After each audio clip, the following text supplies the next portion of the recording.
Dear Secretary of State Mike Pompeo, the East Turkestan government in exile would like to express gratitude towards your belief that protecting basic human rights defines the soul of a nation.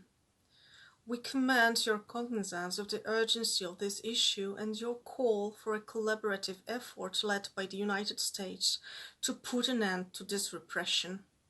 As the world has witnessed, China is committing a genocide against Uyghur people. In the past 3 years, millions of innocent Uyghur people have been detained in China's concentration camps without any semblance of a fair trial or judicial process.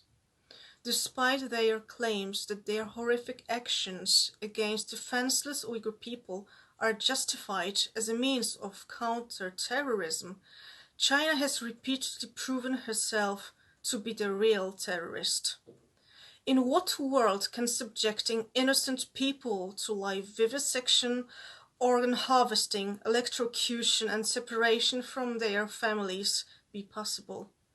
The world is standing oddly by as an unprecedented cruelty is being carried out by China's government. The international community's current inaction is comparable to the failure to save millions of Jewish lives during the Holocaust.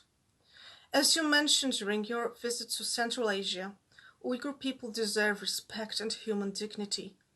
Millions of innocent Uyghur people are still hoping the world will come together to save their lives from the terrorist Chinese government. Otherwise, China will expand its tyrannical role to the world through its Belt and Road project.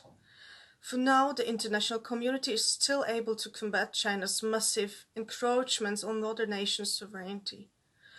When will the world take action and save millions of innocent Uyghur people from China's concentration camps?